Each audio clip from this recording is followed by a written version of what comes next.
अस्सलाम वालेकुम वरहमतुल्लाहि वबरकातुहू। उम्मीद है जी आप सब खैरियत से होंगे, ईमान और सेहत की बेहतरीन हालत में होंगे। आज जिस मौजू पर बात करेंगे वो है इंशाअल्लाह हमारा टॉपिक तिब्ब नबवी से, और वो है दुबलेपन का इलाज। बहुत सारी ख़वातीन और बहुत सारे मर्द, और ख़वातीन कुछ ज़्यादा ही क्योंकि वो हर चीज़ में हसास होती हैं। अगर बहुत ज़्यादा मोटी हो जाएँ तो उसके लिए परेशान होती हैं, फ़िक्रमंद होती हैं कि हमारा वज़न बढ़ रहा है, उसको कैसे कम किया जाए। और इसी तरह से अगर ख़वातीन बहुत ज़्यादा दुबली होती हैं तो उसमें भी परेशान होती हैं कि हम बहुत ज़्यादा दुबली हैं, हमें थोड़ा सा मोटा होना है, हेल्दी होना है, यानी कि स्मार्ट होना है। मोटापे का इलाज पहले भी कई दफ़ा मैं अपने प्रोग्राम के अंदर बता चुका हूँ, और आइंदा इंशाल्लाह किसी दूसरे प्रोग्राम के अंदर भी हम उसके ऊपर बात करेंगे। आज टॉपिक है दुबलेपन के हवाले से। क्योंकि दुबलापन ये ख़ुद एक बीमारी है, और इंसान कोई भी हो वो चाहता है कि मैं एक दरमियाना सा हूँ, यानी ना ज़्यादा मोटा हूँ ना ज़्यादा दुबला हूँ, यानी स्मार्ट हूँ। इंसान की कोशिश और ख्वाहिश होती है, और अच्छी बात है, होनी चाहिए। इन्नल्लाह जमीलुन व युहिब्बुल जमाल, अल्लाह खूबसूरत हैं और ख़ूबसूरती को पसंद करते हैं। इंसान को प्रॉपर अपने आप को मेंटेन रखना चाहिए, अपनी सेहत का, अपनी स्मार्टनेस का ख्याल रखना चाहिए, अपनी खूबसूरती का ख्याल रखना चाहिए। खूबसूरत इंसान हर किसी को पसंद आता है। तो दुबलापन अगर इंसान के अंदर बहुत ज़्यादा हो जाए तो वो अपने अंदर परेशान होता है कि इस दुबलापन की वजह से शायद मैं अच्छा नहीं लग रहा। हालांकि मैं ये समझता हूँ कि दुबला होना कोई ऐसा ऐब नहीं है। दुबला आदमी मोटे आदमी से ज़्यादा बेहतर होता है, फिट होता है, तंदुरुस्त होता है। असल चीज़ तंदुरुस्ती है। बंदा मोटा है लेकिन यानी बैठ जाए तो उठ नहीं पा रहा, उठ जाए तो बैठ नहीं पा रहा, तो ऐसे मोटे आदमी का भी कोई फ़ायदा नहीं है। बंदा दुबला है लेकिन फिट है, भाग दौड़ कर रहा है, उठ बैठ रहा है, उसकी हड्डियों में क़ुव्वत है, उसकी हड्डियों में ताकत है, तो वो एहसास कमतरी का शिकार ना हो, बल्कि अपने ऊपर हर शख्स को, चाहे वो मोटा हो, दुबला हो, स्मार्ट हो, काला हो, गोरा हो, अपने ऊपर कॉन्फिडेंट होना चाहिए कि मैं जैसा भी हूँ मैं खूबसूरत हूँ, मुझसे खूबसूरत कोई नहीं। ये खुद एतमादी अगर आपके अंदर आ गई तो ये जेलसी, हसद का जो सिस्टम है ये ख़त्म हो जाएगा। आज मामला ये है कि हर मसले में हम दूसरों को देखकर मुतासर होते हैं, और दूसरा अपने से ज़्यादा अच्छा लग रहा होता है। किसी की गाड़ी है, किसी का बंगला है, किसी के नौकर चाकर, वाह वाह, शान व शौकत, दुनियावी एतबार से उसका मकाम, उसका मनसब, तो ये सब कुछ हमें हसद का शिकार कर रहा होता है। कोई खूबसूरत है तो उसकी खूबसूरती मुतासर कर रही होती है कि ये खूबसूरत है, मैं क्यों नहीं। ओ भाई, आपको अल्लाह ने बड़ा खूबसूरत बनाया है। व तीन व ज़ैतून व तूर सीनीन व हादल बलदिल अमीन, 4 कस्में अल्लाह ने उठाई है। लक़द ख़लक़नल इंसान फ़ी अहसनी तक़वीम, इंसान तुझे हमने बड़ा खूबसूरत बनाया है। जो मोटा है वो भी रब ने बनाया, जो दुबला है वो भी रब ने बनाया, जो काला है वो भी रब ने बनाया, जो गोरा है वो भी रब ने बनाया। हर हालत में अल्लाह रब्बुल आलमीन का शुक्र कीजिए कि अल्लाह रब्बुल आलमीन ने मुझे जैसा बनाया है, मैं बहुत खूबसूरत हूँ। और अगर कोई इस मसले के अंदर मुब्तला है कि मैं दुबला हूँ और मुझे थोड़ा सा हेल्दी होना चाहिए, थोड़ा सा स्मार्ट होना चाहिए, तो आइए तिब्ब नबवी से उसका इलाज देखते हैं। लेकिन इलाज से पहले एक चीज़ मैं आपको बता दूं, बाज़ दुबले लोग बहुत इलाज कर रहे होते हैं, बहुत इलाज के बावजूद भी उनकी सेहत नहीं बन रही होती। यानी वो खा रहे हैं, खूब खा रहे हैं, लेकिन सेहत नहीं पकड़ रहे, दुबले के दुबले। इसकी 2-3 वजूहात हैं। बाज़ लोगों की जो ग्रोथ होती है वो ऐसी होती है कि उनके ऊपर खाया पिया लगता नहीं है। वो जितना भी खा लें, लेकिन उनकी स्ट्रक्चर ऐसा है कि उन पर खाया पिया असर ही नहीं करता, दिखता ही नहीं। बहुत दफ़ा एक मोटा आदमी कम खा रहा होता है, दुबला आदमी ज़्यादा खा रहा होता है, मोटा मोटा हो रहा है, और दुबला जो है वो जनाब उसके ऊपर कोई असर ही नहीं पड़ रहा। वो जनाब मोटा बदनाम हुआ है कि शायद खा खा के मोटा हो रहा है, हालांकि ऐसा नहीं है। उसकी खुराक एक मेंटेन है, नॉर्मल डाइट ले रहा है, लेकिन उसके अंदर ऐसी चीज़ें वो थोड़ा सा खाता है, ज़्यादा फूलता है। और बाज़ लोग ऐसे होते हैं, उनकी साख्त ऐसी होती है कि वो कम खाते हैं, फूल जाते हैं, लेकिन बाज़ लोग ज़्यादा खाते हैं और दुबले के दुबले रहते हैं। तो अगर आप खाने पीने के बावजूद भी शदीद दुबलेपन का शिकार हैं, तो सबसे पहले 2-3 चीज़ें देख लीजिए। एक तो हो सकता है आपकी साख्त, आपकी बॉडी, आपका स्ट्रक्चर ही ऐसा हो कि जिसके ऊपर खाया पिया लगेगा नहीं।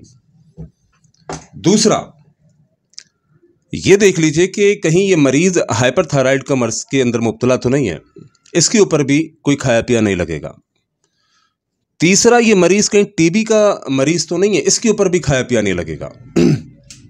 तो अगर इनमें से कोई बीमारी आपको लाहक है तो पहले तो उस बीमारी का इलाज कराएं, और तमाम बीमारियों के साथ आपको ज़रूरी है कि आप अपने मैदे का भी इलाज कराएं। मैदे का निज़ाम प्रॉपर होगा तो आपकी सेहत मेंटेन रहेगी, आपकी सेहत अच्छी रहेगी। अच्छा, ये तमाम के तमाम मराइल ओके हैं, लेकिन उसके बावजूद खाया पिया नहीं लग रहा, तो फिर आइए मैं आपको उसका इलाज तिब्ब नबी सल्लल्लाहु अलैहि वसल्लम से बताता हूँ। अम्मी आयशा रज़ियल्लाहु ताला अन्हा का निकाह हुआ अल्लाह के नबी सल्लल्लाहु अलैहि वसल्लम के साथ। अब निकाह हुआ, रुखसती अभी बाद में थी।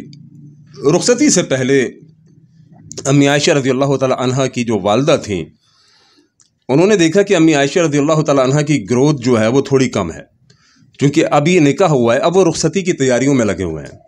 अब अम्मी आयशा ने रुखसत होना है और अल्लाह के नबी सल्लल्लाहु अलैहि वसल्लम के घर पे जाना है। लिहाजा अम्मी आयशा रज़ियल्लाहु ताला अन्हा की वालदा को ये बात सताने लगी कि मेरी बेटी की हेल्थ थोड़ी अच्छी हो जाए।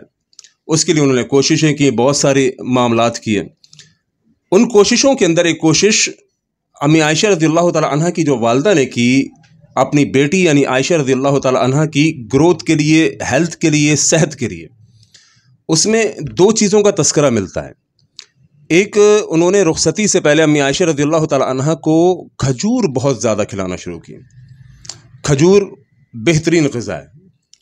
दूसरा, उन्होंने ककड़ी और खीरा, इसका इस्तेमाल बहुत ज़्यादा कराया। यानी ये दो चीज़ें, ककड़ी और इसी तरह से खजूर, इसका इस्तेमाल रुखसती से पहले अम्मी आयशा रज़ियल्लाहु ताला अन्हा को बहुत कराया गया, ताकि उनका दुबलापन ख़त्म हो और वो एक तंदुरुस्त और तवाना हो सके। तो मालूम चला कि ये दोनों चीज़ें ग्रोथ के लिए, दुबलेपन के ख़ात्मे के लिए, आपको हेल्दी रखने के लिए, आपको ताकत देने के लिए, एक स्मार्ट जिस्म बनाने के लिए, दोनों चीज़ें बहुत इम्पॉर्टेंट। आप इन दोनों का इस्तेमाल कीजिए, यकीन कीजिए कि आपकी सेहत बनेगी, आप हेल्दी होंगे। और इसी तरह से आपको एक चीज़ और बताता हूँ, जौ के दलिए का इस्तेमाल कीजिए, गंदम के दलिए का इस्तेमाल कीजिए। ये चीज़ें भी आपको इंशाल्लाह ग्रोथ के अंदर बहुत अच्छी होंगी। तीसरी एक और चीज़, सुबह उठ के निहार मुँह, जब नाश्ते से पहले नाश्ता आपने करना है, वो भी मैं आपको बताऊंगा कि नाश्ता आपने कैसे करना है। जो दुबले लोग हैं, जो चाहते हैं कि मेरी ग्रोथ हो, नाश्ते से पहले सुबह निहार मुँह 1 गिलास दूध लीजिए। दूध के अंदर 1 केला शामिल कीजिए, यानी वो शेक बना लीजिए, बनाना शेक जिसको हम कहते हैं। बनाना शेक बनाते हुए उसमें 2 खजूरें भी ऐड कर दीजिए, और तकरीबन 5 से 6 दाने बादाम भी उसके अंदर डाल दीजिए। और इसी तरह आप 1 टेबल स्पून, या जितना आप मीठा पसंद करते हैं, 1 टीस्पून, 1 टेबल स्पून, या जितना आप मीठा पसंद करते हैं, चीनी नहीं डालनी। वैसे तो खजूर के डालने से वो खुद मीठा हो जाएगा, लेकिन मज़ीद मीठा चाहते हैं और मज़ीद ताकतवर चाहते हैं तो उसमें 1 चम्मच आप शहद डाल दीजिए। ये जब शेक तैयार होगा तो इतना ताकतवर ये शेक होगा कि चंद ही दिनों के अंदर ये आपको इंशाल्लाह फरबा करेगा, मोटा करेगा, तंदुरुस्त करेगा, पिचके हुए गाल बहाल हो जाएंगे, बेहतर हो जाएंगे। ये नुस्खा आजमा के देखिए, खजूर का इस्तेमाल करके देखिए, ककड़ी और खीरे का इस्तेमाल करके देखिए, जौ का दलिया और गंदम का दलिया इस्तेमाल करके देखिए। ये वो चीज़ें हैं जो एक दुबले इंसान को स्मार्टनेस की तरफ ले जाते हैं।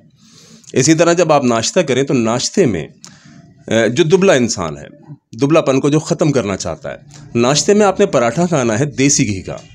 देसी घी का पराठा खाइए दही के साथ। दही और इसी तरह से जो दूध है, ये ग्रोथ के लिए बहुत अहमियत की हामिल है।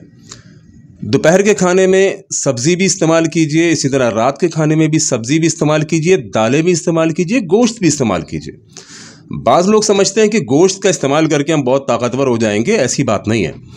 सब्ज़ी इंसान को ताकतवर करती है। अच्छा, आप देखिए, इस दुनिया के अंदर सबसे हेल्दी क्या चीज़ है?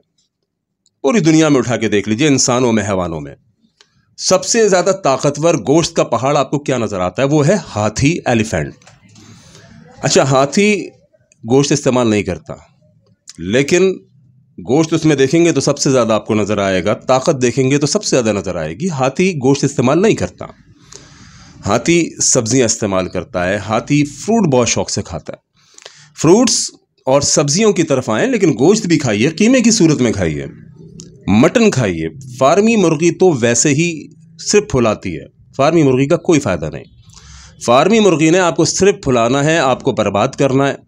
बल्कि मैं यहाँ तक कहता हूँ कि फार्मी मुर्गी कैंसर तक का सबब बनती है। फार्मी मुर्गी आपको फजूल फुलाती है, फजूल फूल के तो आप भद्दे हो जाएंगे, यानी जिस्म बेढंगा हो जाएगा। आपने बेढंगा जिस्म तो नहीं करना, आपने स्मार्ट जिस्म करना है। फार्मी मुर्गी बिल्कुल इस्तेमाल ना कीजिए। आप बकरे का गोश्त इस्तेमाल कीजिए, बीफ इस्तेमाल कीजिए, कीमा इस्तेमाल कीजिए, सब्ज़ी और दालों को इस्तेमाल कीजिए। तमाम ताकतवर ग़िज़ाओं को आप अपनी ज़िंदगी का हिस्सा बना लीजिए। आप बिलीव कीजिए कि कुछ ही अरसे के अंदर आपका जिस्म बेहतर हो जाएगा, आप स्मार्ट हो जाएंगे। अल्लाह रब्बुल आलमीन हमें हर मर्ज़ से निजात अता फ़रमाए। अगली वीडियो देखने के लिए हमारे चैनल को ज़रूर सब्सक्राइब कीजिए, लाइक और शेयर कीजिए, कमेंट कीजिए और दूसरे लोगों को हमारे चैनल की तरफ लाने के लिए दावत दीजिए। अस्सलामु अलैकुम व रहमतुल्लाह।